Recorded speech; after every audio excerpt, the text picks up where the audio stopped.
Take me to the moon and let me play among the stars. Let me see the fine. It's like on Jupiter. Oh, hey guys. Why are you guys here? I was just about ready to bathe. Oh, sorry, I forgot. You're here for the Bayonetta review, right? Just give me a few minutes. I'll get back to you. Bayonetta. Bayonetta. Bayonetta. Bayonetta. Bayonetta. Bayonetta. Whew, yeah, sorry about that, guys. I was getting ready to start the video, but then I remembered, your boy needs to be clean. I can't go around with all that dirt and grime. And anyway, you guys get the point. Welcome, everyone watching this. I am DeBoss, and today, guys, we're going to be reviewing a very classic hack-and-slash game known as Bayonetta, which was released back in October of 2009 by the company Platinum Games. Also developed Bayonetta 2, which came out in 2014. I have not played the sequel to this game, but I can tell you straight off the bat that the original Bayonetta, which I completed a few weeks ago at the time of this recording, is a fantastic game. And in this review, I'd like to express why.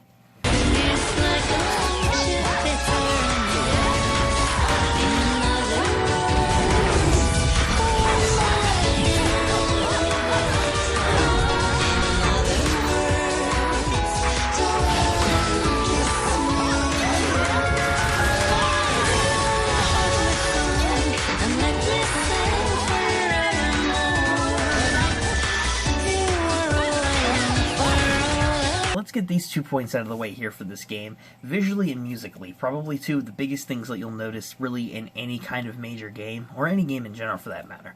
Bayonetta is a fantastic looking game, especially for the time when this released on the Xbox 360 and the PS3.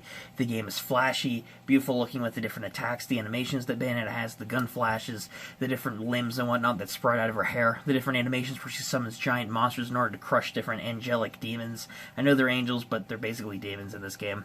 But, contrast to Devil May Cry. Devil May Cry, you fight demons. Bayonetta, you fight angels. But either way, those animations all look brilliant. The different environments that you go through, the different sections where you're in Paradiso, where you're going through the different brightly lit areas, the heavenly gates, the beautiful looking waterfalls, the different platforming segments and whatnot, the enemies, for that matter, the animations, the giant boss fights that you go through on giant platforms fighting demons, or angels in this case, going in the water segments and whatnot, going into giant tidal waves.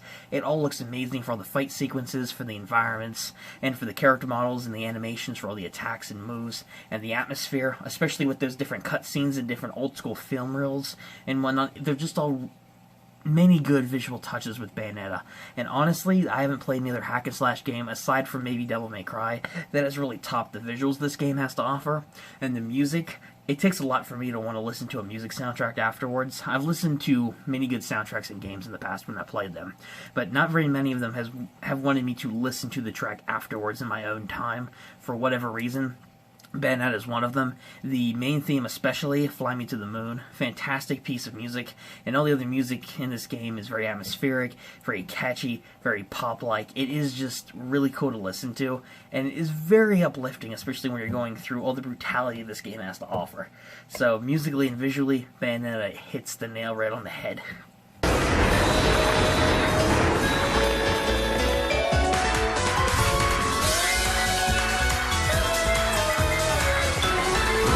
Bayonetta.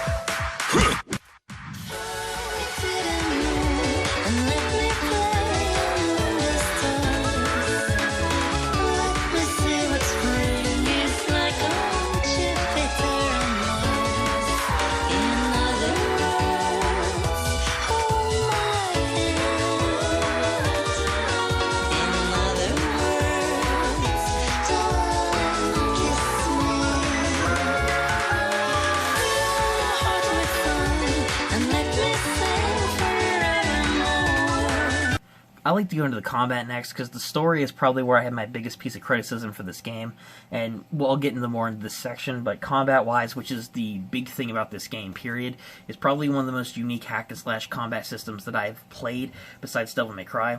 Bayonetta isn't just a game where you get to equip different weapons like swords and guns and go and hack-and-slash enemies or shoot them down. No, Bayonetta has a lot of different variety with it as well, specifically with the different abilities surrounding her hair and whatnot. At different points throughout the game, you gain access to different weapons and whatnot you unlock by performing different moves, by different combos, by going to the shop and buying different upgrades and moves and whatnot. You are allowed to summon giant demons to finish off boss fights, which I mentioned before look spectacular. Really great addition to the gameplay.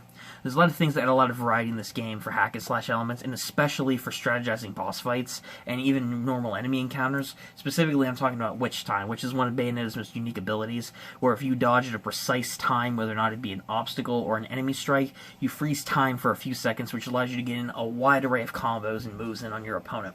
And that is a beautiful piece of... that is just a really good part of the game. This adds a lot of strategy and combat when it comes to taking down your enemies in one fell swoop. It adds a lot of variety to puzzle solving, and all in all, it just works really well for the combat. Combat in this game is very smooth to execute, and the variety of weapons and whatnot that you can gain with the different combos you can try out throughout the different level selection screens. As you're waiting, you can try them out. You have swords, you have guns, you have a wide variety of weapons. I want you guys to experience this for yourself if you haven't played Bayonetta already, because this is by far one of the smoothest combat systems and one of the most unique that I've seen personally in a hack-and-slash game. So, combat-wise, this game is fantastic too.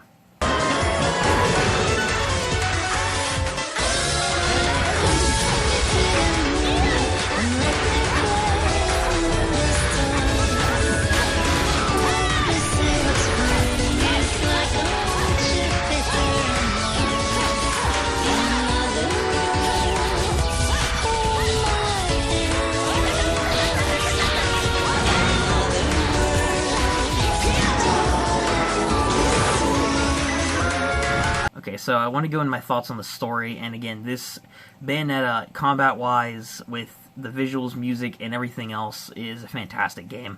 There aren't many hack-and-slash games, like I've said, that, and even video games in general, that I've played in recent memory, that have really topped this game, especially in this particular type of gaming field. However, story-wise, this game isn't as strong, I don't think, especially in terms of, even in comparison to something as simple as Devil May Cry, because simple is the word when it comes to a series like DMC. There is lore, there is some things that you may not understand unless you play the previous games, assuming you jump into something like, say, Devil May Cry 4 or 5. However, they are easy to understand for the game that they are in, even without certain context or characters. Bayonetta is not that way. Now, the setup for this game is Bayonetta, someone who's trapped at the bottom of the lake in a coffin for 20 years, and she has no memory of previous events. We eventually find out that she is the descendant and illegitimate child of the Umbran Witches and the Sages, and of course she was the one that started the Great War that wiped the two clans out, and there's reasons why her memory was wiped in the role that she's set to fulfill, considering how she possesses an artifact called the Left Eye of the World, which, when joined together, they bring forth the creation of a literal god that can destroy the universe, which is the whole reason Bayonetta is being lured to a trap. But of course she meets a wide variety of characters and whatnot. I found them all really, really good. Enzo is hilarious. I wish he appeared more in the game, but Enzo is hilarious. Some of the other guys in the game that stood out to me, they definitely had some good moments with Cereza in there and whatnot, showing that Bayonetta does have a lot of character development, from going to this sassy, doesn't-care woman to eventually maturing a bit more and realizing that she does care about more people around her. And another cool interaction that we have here was with Luca, who's pursuing Bayonetta because he thinks she killed his father when she was brought out of the lake, which turns out not to be the case, but he had some good comedic relief and some good interactions with Bayonetta that evolve as the game goes on. And there's some other good characters, too, such as the caretaker of the Hell Bar that you go to buy weapons and whatnot. Don't recall his name at the moment, but he's a good character, too. Kind of wish he got more screen time, but all in all, not too bad. But the part that, for the story that bugs me isn't so much the characters, character development, or funny moments throughout the game. It's more so the setup of it. In the beginning, you may not understand completely what's going on, which is, again, probably the initial premise of the game, which has the mystery, discovering who Bayonetta is and what role she's playing in this grand scheme by the bad guy of the game. But the story is so slow and so complex, and nothing really ever gets explained, especially as Bayonetta is traversing.